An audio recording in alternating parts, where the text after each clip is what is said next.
Welcome to our prop show as we look ahead to NFL Conference Championships coming up on Sunday, down to the Final Four of the NFL. Kevin Rogers with you as the AFC pits the Bengals and the Chiefs once again in Kansas City. We'll see if the Bengals can make it to another Super Bowl. Who would have ever thought anybody would utter those words? Back-to-back Super Bowl appearances for the Bengals. We'll see if they can beat the Chiefs again. And in the NFC, it's the 49ers and the Eagles in Philadelphia. So we have 6 total props we're going to go over for the 2 games, and we bring in our prop experts. I'm just the host of the show. We bring in the experts now as we have Bijolle Sam Wagman with us. And let's begin with the first game in the NFC in Philadelphia, the Eagles and the 49ers meeting up. And Sam has got 2 props in this game. Jill has got 1. Let's first start with Sam's opening prop between the Niners and the Eagles, and we'll start with Niners running back Christian McCaffrey, Sam. Yeah, and the first thing we have to note here is that this is one of the best defenses against elite running backs that we've seen ever since Jordan Davis came back. You know, we had Ndamukong Suh and Linval Joseph signed midway through the season to fix that gaping running defense that had so many issues for a few weeks. And as soon as Jordan Davis came back, things kind of got plugged a little bit. The ground is still where you beat the Eagles, but they've been pretty elite at stopping receiving running backs from getting anywhere to go. So I'm going to start with Christian McCaffrey to go under 4.5 receptions. And you can find this over at DraftKings at -135.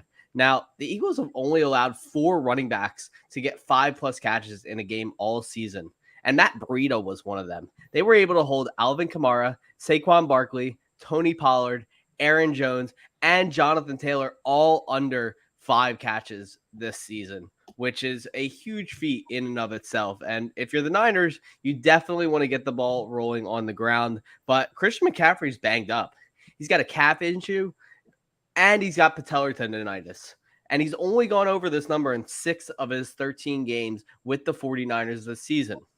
That number goes down even more when Elijah Mitchell is on the field. And Mitchell is obviously the backup running back in this offense, but he also takes some catches away as well.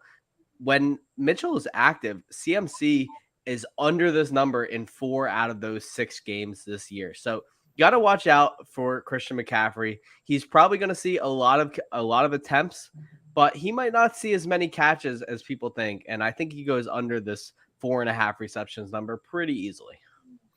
Okay, now let's look at the Philadelphia side of things. And Jalen Hurts, who has played well all season for Philadelphia, has only lost 1 game as the starting quarterback. The other 2 are Gardner Minshew.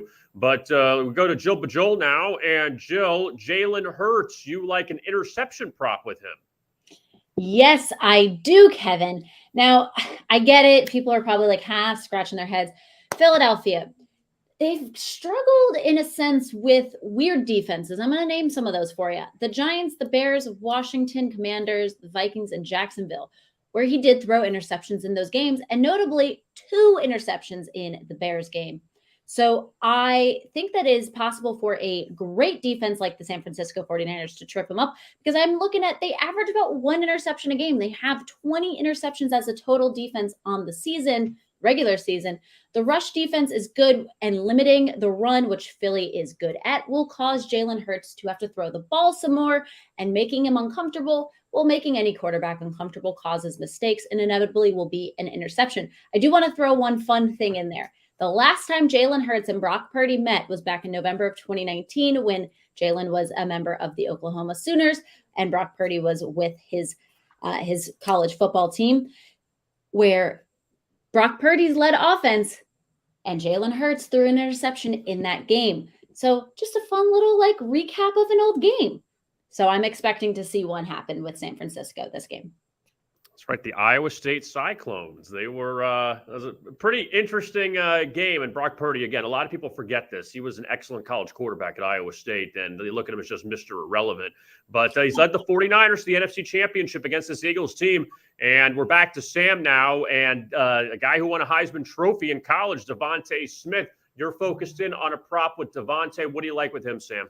Yeah, and we hit on AJ Brown last week, and AJ Brown just wasn't really himself. He picked up a little bit of a hip issue, went down on back-to-back plays, kind of didn't close that game out really well. So we're gonna go around the other way, and we're gonna go to Devonta Smith this week, and his longest reception over on FanDuel is over 23.5, and you can get that at -114.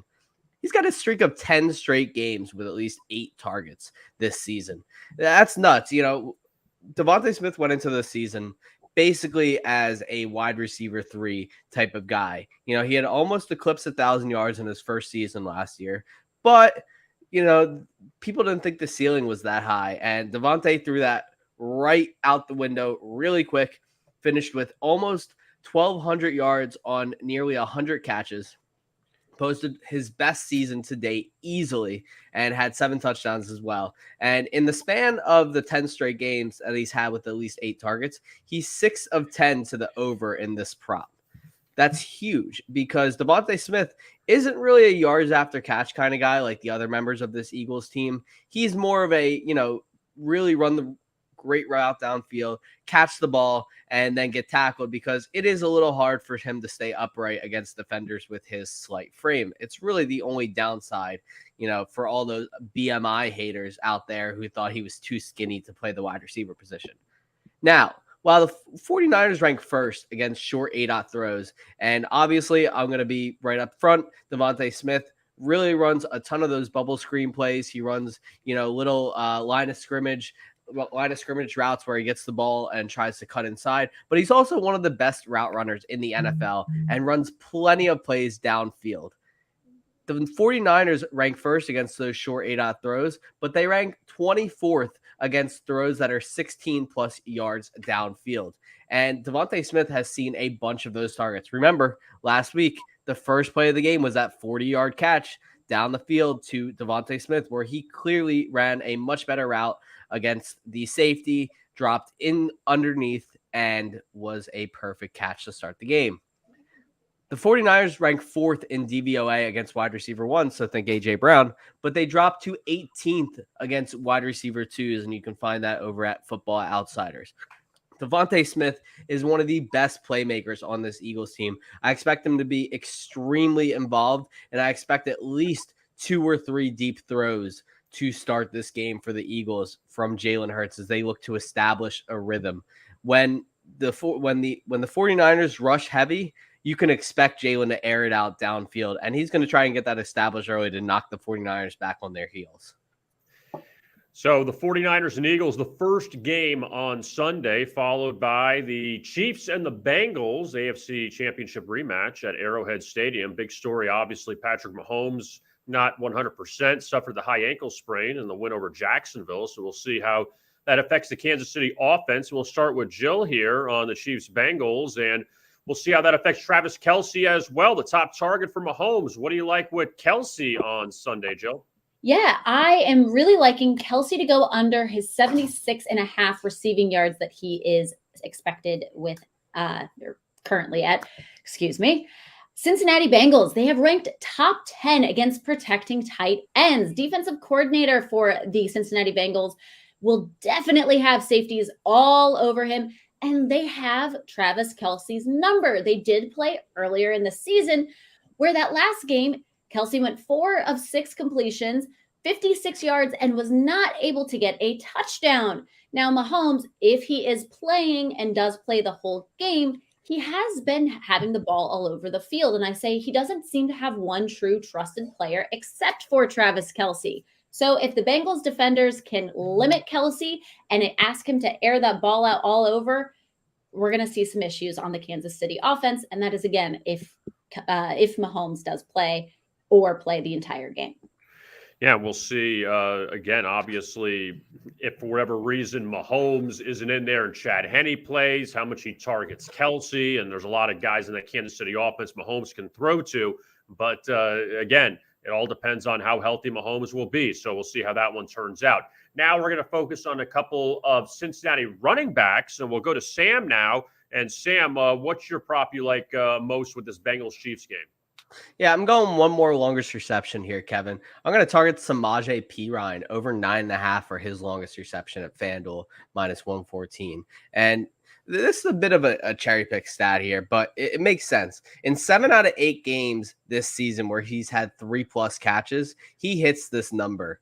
And the Chiefs give up 6.6 catches per game to running back, most in the NFL. Now, this is significant because Samje Perine is a guy that can easily be involved. Despite Joe Mixon being on the field as well, they run the two of them in two running back sets quite a few times a game. And Samje Perine has also had a few games this season where he's been the featured guy with Joe Mixon healthy. The Bengals have shown that they wanted to limit Mixon's workload that much, and it makes sense given the huge contract that they gave him this past offseason. Now, the Chiefs have given up the 3rd most yards to running backs on average this season, and it makes sense.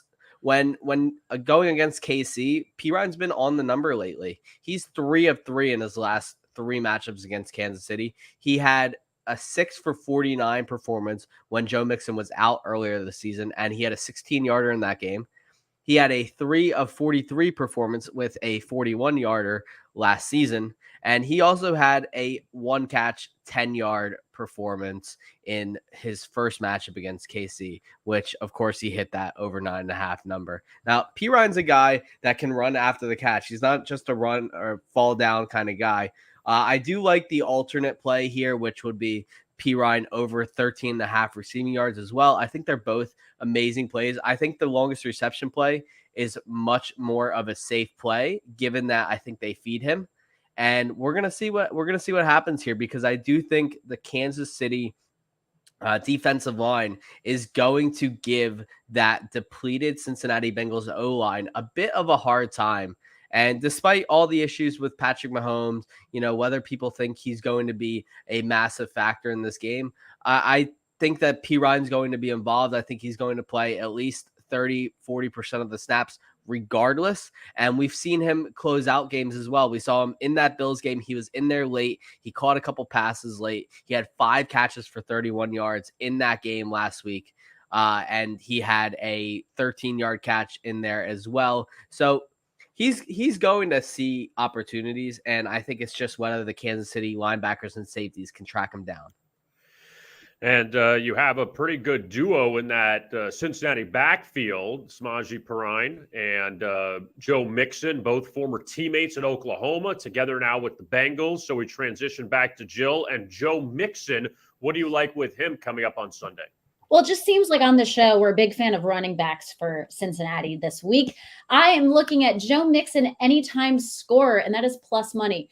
This one stood out to me right away. Mixon has become a big part of this offense, especially in the later part of the season. We've really seen Burrow utilize him. Now, Burrow's pass protection isn't great, and I know Sam just touched on that. He has relied on the run game a good amount and between his 2 running backs.